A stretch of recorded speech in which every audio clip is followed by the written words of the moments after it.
I think there was a significant proportion of Indigenous people across Australia that supported a constitutionally enshrined voice. And the earlier polling showed that there were nearly 80% of Indigenous peoples across Australia that supported it. The history of our people seeking to be heard, seeking change, with the understanding that it is those systemic issues that create a challenge for our people. So the idea is that you go to the highest mechanism, Australia's rule book, the Constitution, that omitted or left out Indigenous people and the ability to have a say on matters that affected their lives through the development of policies, legislative frameworks, and structures. This history of our people being disappointed, and this was quite crushing, I think, for a lot of people, particularly from the responses that we heard from many of the people that have been involved with this process across the country.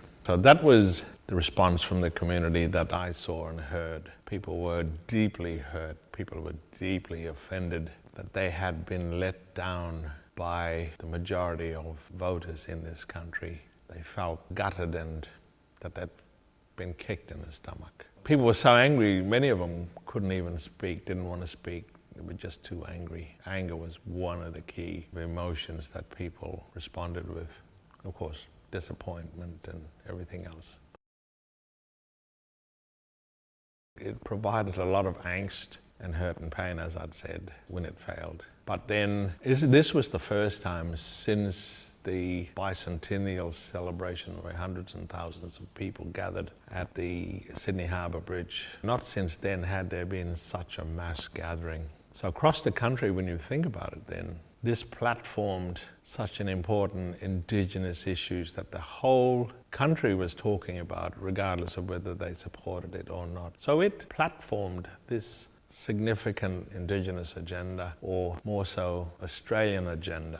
So that was critical. The other was that it invoked a deeper response from the community. People were talking about it. People were seeing it on social media. They were discussing it. They were seeing it on television. They were hearing about it in the political arenas. And it was unfortunate that many people, the earlier polling showed that over 60% of Australians were in favour of this. And so it showed that support, but when the misinformation and scaremongering happened, we saw change in the voting that was affected. It created the level of doubt in people's minds. That was unfortunate. It could have succeeded. It's important to note too that people were deliberately being led down a path of misinformation. The most critical one was where Dutton, the opposition leader, made a statement that we don't know the details about the referendum proposal. Everywhere across Australia, in their conversations, and whenever I spoke to people, they said, we don't know the details. How can we support something? And that was how people were positioned by a political figure to then be deflected and distracted and misdirected down a rabbit warren of insignificant pursuit. This is not about blame, this is about saying you've got to look at that higher cause and effect, which was why people settled on a voice and a constitutional change, because it was the highest, Australia's highest rule book. And if the symptoms going all the way back in history were that Indigenous people weren't listened to, weren't being heard, then the obvious answer is to have a voice in the mechanism that comes from the Australian construct. So structural reform was really to describe what we wanted to see, because that was different to just the mere rhetoric of governments or politicians or statements that have been made about the goodwill or the intent of so many that we've heard over so many years, the broken promises, all of these things. So we wanted something more than just acknowledgement. We wanted structural change. People mistakenly characterized the call for a voice to be just about an Indigenous issue. And yes, while it did have a lot to do with Indigenous people getting an outcome from this was about this country and its people. To embrace the kind of change that people talk about in different platforms. I think people that voted no were thinking about this as a them and us kind of situation. Instead of just seeing this as an Australian opportunity for us to walk together. But more specifically, you can't talk to people about the evidence and the data and all of the consistency of all of the processes that have occurred where people have tried and tried to advocate for change in this country. It wasn't up to the politicians to decide the fate of this referendum, because a referendum can only be passed by the Australian people. It is the Australian Constitution of the Australian people, all of us. This is not referring to an Indigenous issue in a way that says this is the Indigenous Constitution of Australia. We're all one people. And so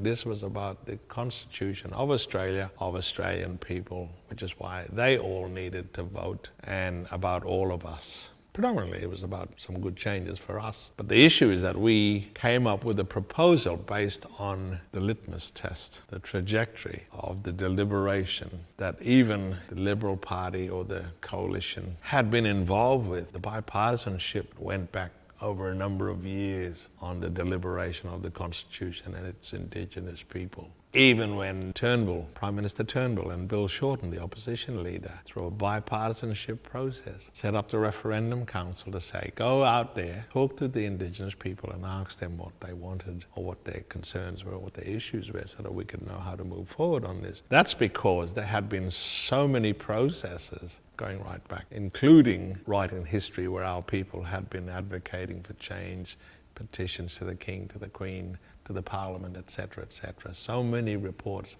over so many years. The data, the research, the plethora of reports going right back. This was the most deliberated referendum compared to any other referendum proposal that had ever been put up in my mind, based on those facts. Just because the referendum failed, that's not game over. Because in order to say that, would have to be to accept that the position in this country of its Indigenous people is okay. Well, hell no, it's not acceptable. There's so much still to be done in Australia. There's a good rationale, reason, history, information, research, data, all that, it's all there. Sure, you get minute or minuscule change. It is not adequate and it is not acceptable that in this country that we share, that we should accept this as the norm. It is unacceptable. This is really going to the heart of reconciliation. It is about the relationship between Indigenous and non-Indigenous people. A fair go for all. Relationships require work, like any relationship. Truth-telling is a process to get you there, but the end game is that things need to change in this country. There's been enough deliberation about that. There doesn't need to be a re-justification. There just simply needs to be this understanding that things need to change. And if we are Australians, which I believe we are, and we will lend a hand and help each other out. A fair go for all, that's all. And that means that we walk together. Reconciliation is about how we continue to walk together, how our relationships can improve, but also how the lives of Indigenous people can change. It's not a difficult thing to achieve, I don't think. I think that everybody just needs to step up and make a difference.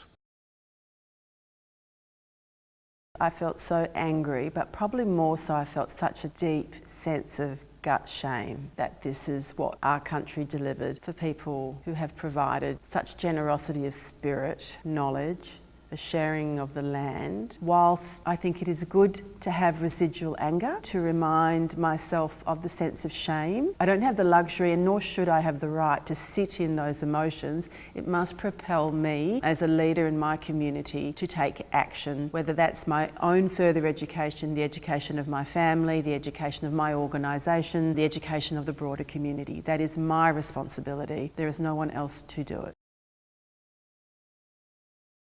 Truth-telling and truth-listening are fundamentally about relationships. We would say, and have often said, that Aboriginal people have been telling the truth for a long time. We as Wadjalas have just not listened. And I think To truly deeply hear and to truly deeply listen, you must act. The importance of truth telling and equally truth listening is that it has to be the catalyst for action, and that action has to result in better outcomes, equity and equality for Aboriginal people. So I do think it's a critical component of reconciliation, of all healing, but it isn't a passive act. They're active words, they're active sentences that require the listener to hear, to assess one's own bias and prejudice, and to take action. So I think that is a really critical part, and it's certainly part of the work that Reconciliation WA does in terms of listening, the big yarns, the little yarns, the Respect Rising programs, that criticality of allowing people to tell their truth and ensuring that we hear it, both as an individual and as the collective.